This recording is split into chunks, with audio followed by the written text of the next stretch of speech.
ઝીક્રા coconut plant નર્સરીની નવી રીલ્સની અંદર આજે હું તમને રાતના અંદાજિત 4 વાગ્યાના સમયનો વિડીયો બતાવું છું કે અમારે વેરાવળ થોડા કામના રીઝનથી જવાનું થયું. તો રિટર્નની અંદર અમે વિચાર્યું કે ચલો આજે ફાર્મની અંદર આટો મારતા આવીએ. ઓલરેડી આપણે ત્યાં ફાર્મની અંદર ચોકીદારની બધી વ્યવસ્થા રાખેલી જ છે અને થોડા જંગલી જાનવરનો એ ટેન્શન રહેતો હોય છે. એ કારણથી આપણે થોડું ઘણું તાપણું એ કરેલું રાખતા હોય છે. ચોકીદાર છે અથવા લાઇટનિંગ છે, કેમેરાની સિસ્ટમ છે, એવું બધું રાખેલું જ હોય છે. કેમ કે આપણું ફાર્મ બહુ મોટું છે, ત્યાં કોન્ટ્રાક્ટ બેઝ ઉપર રાખેલું ડીટી બનાવવાનું.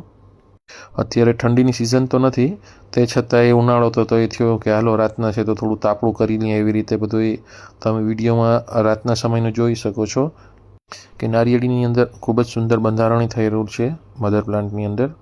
અને જે નજારો છે એ પણ બહુ મસ્ત લુક આપે છે.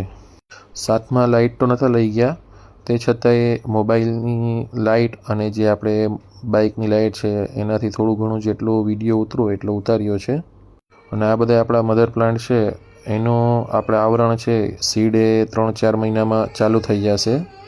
આજે ચાલુ વર્ષનું બુકિંગ એ તો ઘણખરું ફૂલ છે. 2027નો એ મોટો સ્લોટ તો બુક થઈ ગયો છે.